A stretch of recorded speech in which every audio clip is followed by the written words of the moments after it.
السلام علیکم ورحمۃ اللہ وبرکاتہ۔ محترم بھائیو، آج سے 1400 سال پہلے جب مسلمان مکہ سے مدینہ ہجرت کر کے آئے تھے تو 100 تعداد بھی نہیں تھی ان کی۔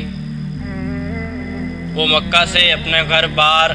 اپنی جاگیریں، اپنا اموال، اپنے مال و دولت سب کچھ چھوڑ کے صرف ایک بنیاد پر مدینے میں آئے تھے، اور وہ بنیاد تھی لا الہ الا اللہ۔ مدینہ میں آئے وہ 100 بھی نہیں تھے۔ پہلی جنگ لڑی 313 مد مقابل 1000 تھے،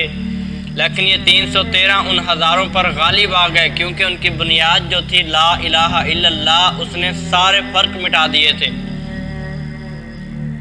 کوئی فرق نہیں تھا، نہ زبانوں کا فرق، نہ رنگوں کا فرق، نہ ذات پات کا فرق، نہ بھید بھاؤ تھا کوئی۔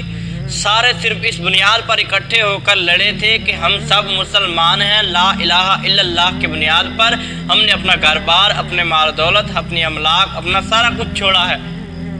اور یہی مسلمان بعد میں ایک حکمران آتا ہے، لاکھوں مربع میل کا مالک، اتنی جاگیر، اتنی جائیداد، اتنی زمین کا مالک ہے،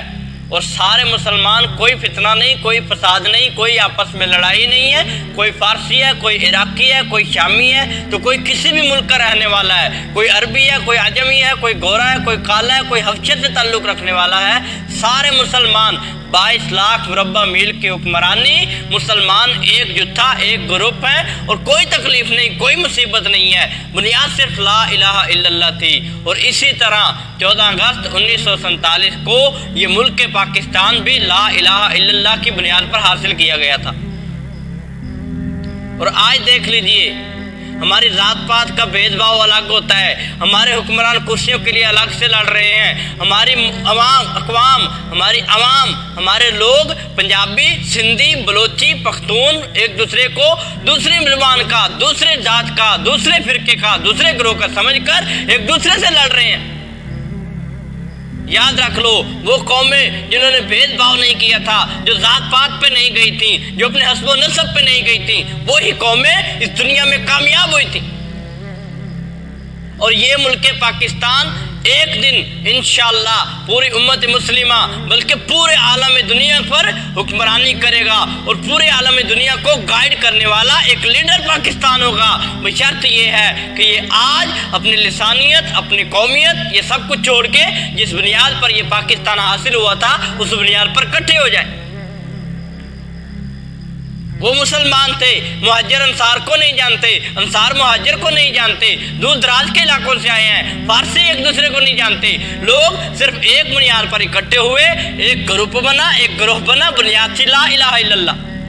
اور آج مسلمان مصیبتوں میں ہیں، پریشانیوں میں گرے ہوئے ہیں، سیلاب کی مصیبت مسلمانوں کو گرے ہوئے ہیں، بے موسمی بارشیں ہو رہی ہیں، اور یہاں پر مسلمان اپنے ذات پات بھید بھاؤ کو لے کر ایک دوسرے کو کافر سمجھ کر ایک دوسرے سے لڑنے کے لیے ایک دوسرے کے خون کے پیاسے ہو گئے ہیں۔ یاد رکھ لیجئے، جن قوموں نے ایک جت ہو کر، ایک بنیاد بنا کر، ایک ٹارگٹ بنا کر، ایک ہدف بنا کر چلے تھے، ایک بنیاد تھی، کوئی ذات پات نہیں تھی، وہ قومیں کامیاب ہوئی ہیں۔ سلطنت عثمانیہ کو دیکھ لیجئے، جس دن سے، جس روز سے انہوں نے اپنے آپ کو ذات پات کے فرق میں نپیڑا ہے، ذات پات کے فرق میں بانٹا ہے، اس دن سے خلافت عثمانیہ ختم ہو گئی ہے۔ آج بھی اگر ہم چاہتے ہیں یہ ملک پاکستان مستحکم ہو، مضبوط ہو، یہ پوری دنیا کو گائیڈ کرنے والا ہو، یہ پوری دنیا کی رہنمائی کرنے والا ہو، تو خدا را ایک قوم بنے۔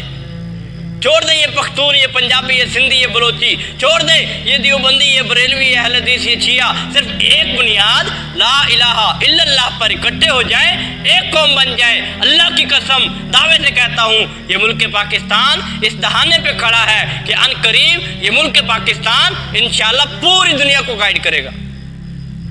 خدا را ایک قوم بن جائیے، جس طرح صحابہ ایک قوم تھے، کوئی ذات پات نہیں تھی، 313 ہزار پہ غالب آ گئے تھے، جس طرح عمر کی خلافت میں مسلمان ایک بنیاد پہ کھڑے تھے، کوئی ذات پات نہیں تھی، کوئی ایک دوسرے سے لڑائی نہیں تھی، کوئی لسانیت کا، رنگت کا، قوموں کا فرق نہیں تھا، وہ مسلمان حکمران تھے۔ اسی طرح آج بھی اگر مسلمان امت مسلمہ خاص طور پہ پاکستان ایک دوسرے کو اپنا بھائی سمجھے، ایک قوم بن جائے، تو آنے والے وقت میں انشاءاللہ یہ ملک ملک پاکستان پوری دنیا کی قیادت کرے گا۔ اللہ سے دعا ہے کہ اللہ ہمیں سمجھ کر عمل کرنے کی توفیق دے۔ ہمارے